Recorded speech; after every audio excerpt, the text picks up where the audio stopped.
안녕하세요, 조입니다. 반갑습니다. 연속으로 제 책상에 앉아가지고 그냥 찍고 있습니다. 지금 제가 앉아있는 체어는 비아토르 에르곤 체어라고 제가 만든 의자예요. 비아토르 에르곤 S입니다. 굉장히 좋아요. 예. 잠깐 광고. 예. 아무튼 제가 이번에 드리고 싶은 얘기는 정말 부자들과 여러분들의 공통점이 딱 한 가지 있어요. 그거에 대해서 한번 말씀드려 볼게요. 뭔지 대충 짐작이 가시나요? 시간과 바로 몸뚱이입니다. 여러분도 여러분 몸뚱이 하나 갖고 있어요.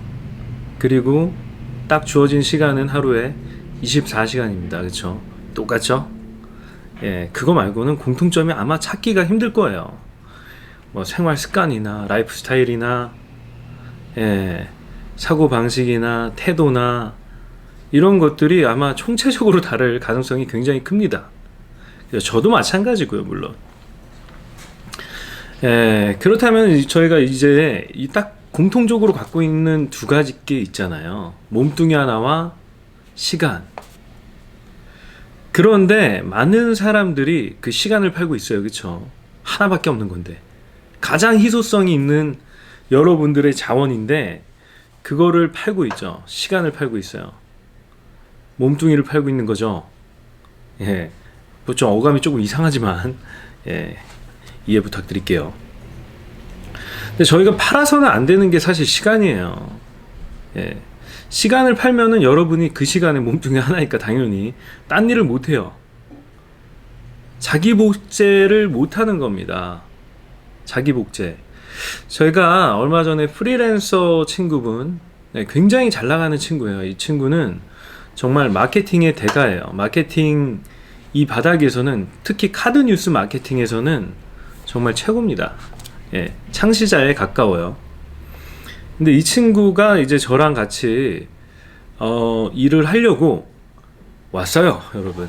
제가 MCN 사업을 하려고 할 때 이 어마어마한 친구가 저에게 왔죠.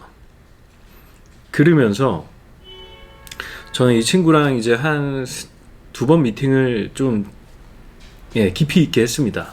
깊이 있게 2번을 만나서 이런저런 얘기를 하고, 또 전화로 계속 틈만 나면은 이제 전화로 또 미팅을 하고 그랬죠.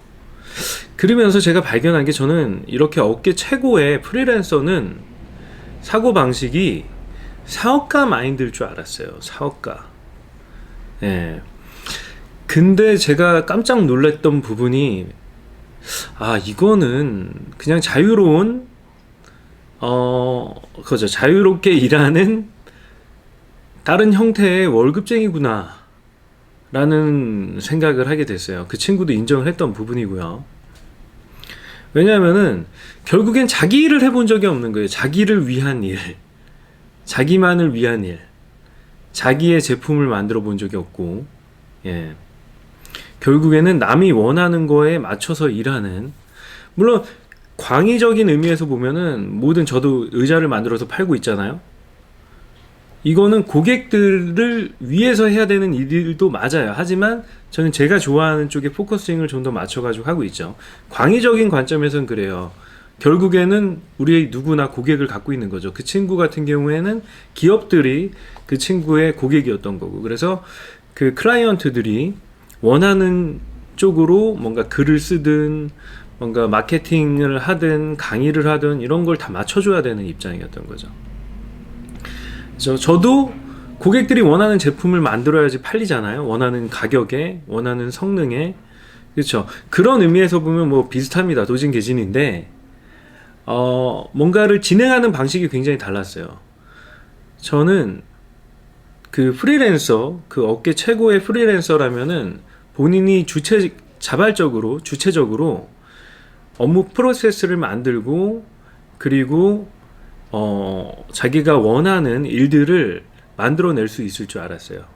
근데 그렇지 않더라고요. 자꾸 저한테 물어보는 거예요. 마치 직원이 저한테 물어보듯이. 이 친구를 비난하는 의도는 정말 0.0001도 없어요. 이 친구는 이 업계에서 굉장히 잘 나가고 있는 친구고 존경받아 마땅한 친구입니다. 저는 굉장히 존중해요. 하지만 그 마인드에서 조금 얘기를 하려고 하는 거예요.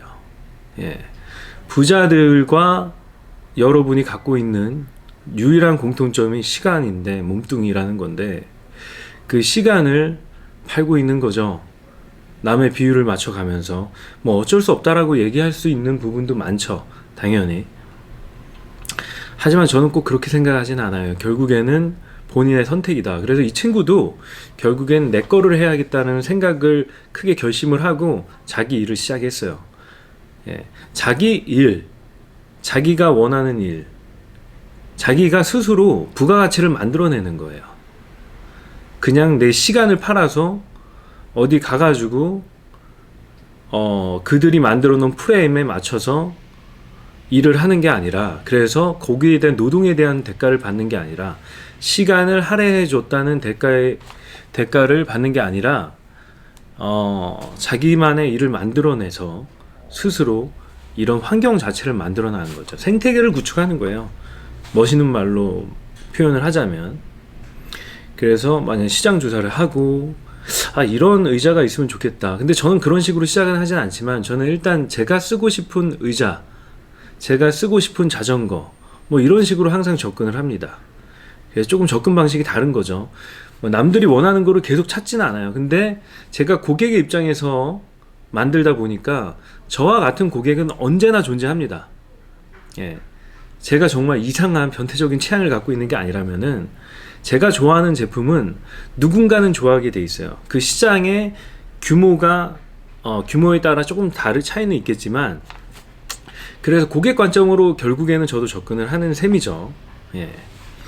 헌데 그 많은 분들이 가장 1차원적인 시간을 팔고 있어요. 그리고 지금 이 유튜브 자체 있잖아요.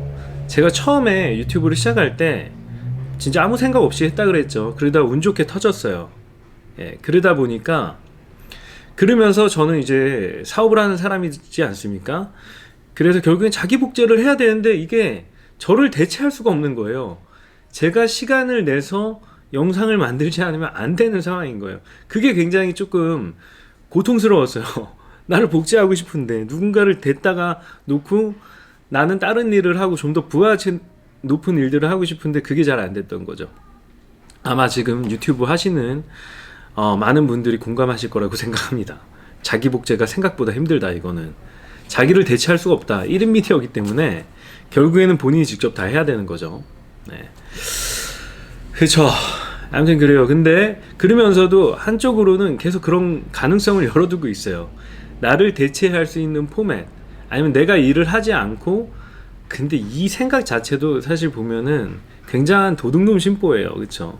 결국에는 이 사장은 항상 뭔가 일을 해야 되는 거예요. 고부가치를 만드는 일을 계속 해야 되는 건데, 이런 일, 유튜버의 특성상 그건 조금 어렵습니다. 그래서 직원들을 채용해가지고 뭔가 프로그램처럼, TV 방송처럼 그런 걸 만들어낼 수는 있겠죠. 네, 그래서 제가 생각하고 있는 게 또 한 가지가 있긴 있어요. 얘기가 많이 샜는데, 결국에는 여러분들이 가진 것 중에 가장 소중한 거를 팔지 말자는 거예요. 가장 소중한 거, 부자들과 여러분이 공통적으로 갖고 있는 거. 부자들은 여러분의 시간을 사죠. 돈을 주고 사는 거예요. 어떻게 보면은 비쌀 수도 있지만 그 부자가 직접 하는 것보다는 훨씬 싸니까 사는 겁니다. 헐값이라고 생각하는 거예요. 네, 연봉 1억을 줘도 그 1억 이상의 가치를 낼 수 있는 사람을 찾는 거죠. 이 관점 자체가 굉장히 다르지 않습니까? 예. 저도 얼마 전에 이제 직원을 뽑았는데 그런 거죠. 이 친구도 원래는 자기 걸 하고 싶어 하는 친구예요. 그쵸? 근데 제 회사 사장인 저의 관점에서 보면 어떻습니까? 예, 저는 항상 이렇게 얘기해요. 직원 하지 말라 그래요. 직원 하지 말라고. 예. 어떤 분들은 이렇게 얘기해요. 어디서 직장 생활, 누구 밑에 들어가서 이렇게 몇 년간 배우고 나서 하면은 더 잘할 수 있다라고 하는데 저는 전혀 그렇게 생각하지 않아요. 예. 처음부터, 그러니까 어느 밑에 들어가서 배워서 잘할 수 있는 사람은 사실 여기 들어가지 않고도 직접 혼자 해가지고 잘할 수 있는 사람일 가능성이 굉장히 큽니다. 그 말인즉슨 여러분들이 가만히 직장 생활 하시는 분들 보시면 아실 거예요. 직장에서 굉장히 일 잘하는 사람들이 있어요. 모든 일들이 그 사람들한테 가장 우선적으로 배분이 되죠. 예, 이 사람들은 일에 치여요. 힘들어 죽겠죠. 근데 여기서 무임승차하는 직원들이 꼭 있습니다. 그래도 조직은 돌아가니까요. 그런데 이런 사람들이, 일 잘하는 사람들이 결국에는 튕겨져 나옵니다. 지치거든요. 지쳐요. 왜냐면 그만한 대가가 안 떨어지는 거예요. 얘 그냥 무임승차하는 녀석이나 요 지금 내가 진짜 뼈 빠지게 뼈를 갈아 넣고 있는데, 영혼을 갈아 넣어서 일을 하고 있는데 거기에 그만한 대가가 주어지지 않죠. 회사는 그래요. 네, 영업직이면 조금 다를 수는 있어요. 근데 기본급이 높게 책정되는 영업직은 마찬가지입니다. 네, 인센티브가 그렇게 세지가 않아요. 회사가 바보가 아니잖아요. 안정성도 주면서 뭔가 인센티브까지 그렇게 양쪽에 두 마리 토끼를 둘 다 잡을 수 있게 하는 회사는 없어요. 그쵸? 왜냐면은 그렇게 했다가는 일을 열심히 안 하죠. 기본급이 당연히 세면은 이 인센티브는 적어질 수밖에 없어요. 갑자기 또 얘기가 새는데, 아무튼 간에 결국에는 저는 항상 직원 하지 말라 그래요. 예. 그리고 만약에 이런 시장에서 여러분들이 뭔가 성과를 이뤄내지 못하면은 그게 안 되는 걸 수도 있어요. 근데 정말 어느 정도까지 했는지는 모르겠지만 사람마다 주어진 체력도 다르고 다 다르잖아요. 능력도 다르고 환경도 다르고 모든 조건들이 다 다르기 때문에 뭐 이렇다 저렇다 세상에 정답이 없듯이 재단할 수는 없어요. 하지만 여러분이 갖고 있는 가장 큰 자원은 시간이에요. 시간. 그리고 또 젊음입니다. 젊은 친구들에게 꼭 얘기해주고 싶어요. 뭐 나중에 내가 원하는 일 하면 되지? 아니에요, 여러분. 여러분들이 젊음을 20대, 30대를 그런 대기업이나 어디 기업에 들어가가지고 소진해버리잖아요. 여러분이 40대 나와서 똑같이 될 수 있을 것 같아요. 여러분의 인생은 계속 시간이 지나면서 복잡해집니다. 책임도 늘어나요, 덩달아. 그렇죠. 뭐 결혼을 할 수도 있고 애가 생길 수도 있고요. 아니면 부양해야 되는 가족이 생길 수가 있어요. 부모님이 갑자기 아프실 수도 있고요. 예, 여러 가지 변수들이 존재합니다. 그리고 여러분이 나이를 먹어가면서 인생은 비례해서 복잡해져요. 책임감이 늘어나고 어깨가 무거워질 수밖에 없어요. 그래서 젊을 때 망해도 상관이 없을 때, 타격이 덜 할 때, 그때 여러분이 시간을 팔면 안 돼요. 친구들이 돈을 많이 받는다고 해가지고 대기업 들어가가지고 뭐 진짜 이런 거 출입증 여따 메고 다니잖아요. 그거 사실 부러워할 게 1도 없다. 예, 그냥 대기업에 출입증 하나 갖고 있는 거죠. 예, 좀 이렇게 비하하는 표현으로 말하진 않겠습니다만 부러워할 거 없다. 예, 는 얘기를 하고 싶어요. 그리고 그 친구들이랑 비교해가지고 뭔가 조급해할 필요가 없어요. 왜냐면은 저는 여러분들이 승자라고 생각해요. 시간을 연봉으로 팔지 않았어요. 교환하지 않았어요. 여러분들의 젊은 그 에너지, 진짜 20대 때의 에너지와 30대 때의 에너지, 30대 초반까지는 조금 비슷할 수 있어요. 근데 30이 꺾이고 40대가 되잖아요. 저 지금 41살입니다. 에너지가 달라요. 물론 저 되게 뜨거워 보이잖아요. 그래도 달라요, 확실히. 제가 20대 후반 때 진짜 무모하게 미친 척이 아니라 미쳤었죠. 그렇게 세상에 맞짱 뜨는 그런 용기가 점점 사그라듭니다. 점점. 그거는 부인할 수가 없어요. 네. 계속 뭐 승승장구 해서 정말 어마어마한 부를 일군 사람이 아닌 이상 저희는 약간 등락이 있거든요. 그래서 그런 것들을 경험해 보면은 실패를 하다 보면 사실 거기서 얻는 것도 굉장히 많지만 자신감도 많이 잃어요. 솔직히 말씀드리면. 그쵸. 아무튼 그래도 저는 꿋꿋하게 아직까지 제 사업을 하고 있죠. 그런 거 보면은 아직 에너지가 충분히 있다라고 생각을 할 수가 있겠죠. 그럴 수 있는 이유도 제 일을 했기 때문에 그래요. 항상 모든 결과물들이 저한테 쌓였습니다. 모든 경험들이 저한테 쌓였어요. 직원들한테 쌓인 건 아니에요. 직원들도 일을 하면서 거기에 대한 노하우나 이런 것들이 쌓일 수 있었겠지만 결국에 모든 경험들은 저한테 쌓였습니다. 성과도 그랬고요. 그런 겁니다, 여러분. 물론 겁나실 거예요. 예, 겁날 거예요. 근데 젊었을 때 사실 크게 여러분들이 잃을 게 있나요? 가장 중요한 시간 말고 시간이 제일 중요하다니까요, 여러분. 그러니까 제발 여러분들의 소중한 시간을 기업에 팔지 마세요. 되게 웃기죠? 저도 직원을 채용하는 입장에서 직원들한테 이렇게 얘기해요. 근데 되게 웃긴 게 뭔지 아세요? 아마존 회장 있잖아요. 제프 베조스도 똑같은 얘기해요. 취업하지 말라 그래요. 되게 웃기죠? 김승호 회장 있잖아요. 예, 그 스노우폭스 도시락 체인 사업으로 미국에서 글로벌하게 어마어마하게 큰 성공을 이루신 그분도 직원들한테는 일 열심히 하라고 하지만, 주인의식을 가지라고 하지만 밖에 나가서 강연을 들어보면은 취업하지 말라고 얘기합니다, 여러분. 되게 아이러니하죠. 뭐가 진심일까요? 이해관계가 엮여 있는 직원들한테 하는 말이 진심일까요? 둘 다 진심일 수는 있어요. 진심이겠죠. 당연히 이 직원들이 없으면 이 사람이 어떻게 사업을 하겠습니까? 자기 복제를 할 수가 없죠. 그런 거예요, 여러분. 부지 여러분들의 부자들과의 유일한 공통점, 가장 소중한 거를 여러분들이 생각하기에 뭐 그걸 비싸게 팔았다라고 생각할 수도 있어요. 하지만 뭐 사람마다 다 다르니까요. 그거는 저한테 누가 월급쟁이로 들어오라고 한다고 하면은 저는 그럴 것 같아요. 저는 글쎄요, 누가 뭐 10억을 준다고 저를 데려가지는 않을 것 같지만, 제안을 안 할 것 같지만, 저는 진짜 내가 월급쟁이로 들어간다? 이 질문을 사실 제가 태용 콘서트에 간 적이 있어요. 근데 그때 표시영 대표라고 열정의 기름 붓기, 그분한테 태용 씨가 질문을 했던 것 같아요. 혹시 만약에 다 망해가지고 어디 직장에 들어가야 된다라면은 어느 정도 연봉을 본인이 받아야 된다라고 생각하냐고 물어봤더니, 그 표시영 대표가 한 5억 정도를 불렀던 것 같아요. 정확히 기억은 나지 않는데 아마 그 언저리였었던 것 같습니다. 그리고 그분이 자신 있게 얘기하는데, 자기는 그만한 경험이 있고 그만한 능력이 있다, 부하치를 만들 수 있다 라고 얘기를 했어요. 저한테 물어보면은 저는요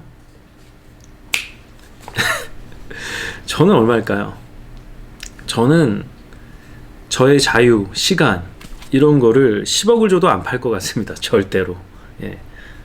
절대로요. 그래요. 그러면은 늘 시청해 주셔서 감사드리고, 저는 다음 영상에서 뵙겠습니다. 참, 요 한 가지, 요 책이 바로 있는데, 저는 태용씨 유튜브 채널 굉장히 좋아해요. 태용씨. 왜냐면 그 친구는 굉장히 어린 친구인데 20대인가 그럴 거예요. 근데 그 스타트업 사업하시는 분들 인터뷰 영상을 계속 올리고 있어요. 그것도 굉장히 고퀄로 올립니다. 그러면서 이제 토크 콘서트라고 해가지고 한 달에 한두 번 정도를 주최를 해요. 가격 되게 저렴합니다. 막 25,000원, 30,000원 이래요. 그래서 저는 빠짐없이 지금 3번을 했는데 3번 다 갔어요. 첫 번째가 열정의 기름 붓기 표시영 대표님, 그리고 두 번째가 이제 지금 이 책을 쓰신 나는 아마존에서 미래를 다녔다의 박정준 대표님. 이분도 사업을 하고 있어요. 아마존 FBA 사업을 크게 하고 있습니다. 굉장히 잘하시는 똑똑한 분이세요. 아마존에서 무려 18년을 일하시고도 아마존과 일을 하고 있죠. 그리고 세 번째가 얼마 전에 다녀왔었는데, 그 연플리 만드신 연애 플레이리스트의 대표님 성함은 까먹었는데, 아무튼 그 대표님이 이제 그 초청 게스트로 참석을 하셨었어요. 그래가지고 다양한 얘기들을 전달받고 뭐 배우고 있습니다. 굉장히 배우는 입장이고요. 그 대표님들을 만나면서 정말 저희 사인도 받았습니다. 지윤님의 스토리를 응원합니다. 이렇게 그렇죠. 아무튼 늘 배우는 이런 게 너무 행복하고 저는 즐거워요. 그런 멋있는 분들과 만날 수 있다는 것도, 저렴한 돈으로 만날 수 있다는 것도 너무 감사드리고, 그래요. 여러분 꼭 태용씨 채널 한번 가서 보시고요. 티읕이랑 이응이에요. 태용 치시면 나옵니다. 뭐 많이들 알고 있을 거라고 생각을 해요. 그래서 그분이 여시는 그 토크 콘서트 꼭 한번 가시면은 저가 항상 늘 와 있을 겁니다. 저를 만나고 싶다면은 태용의 토크 콘서트에 오셔도 돼요. 제가 아마 질문 기계예요. 질문 엄청 하고 있어요. 항상 궁금한 것들이 너무 많아가지고 저보다 훨씬 사업을 잘 하시는 분들이 나오시거든요. 아무튼 그래요, 여러분. 예, 사족이 길었는데 저는 다음 영상에서 뵙겠습니다. 감사합니다.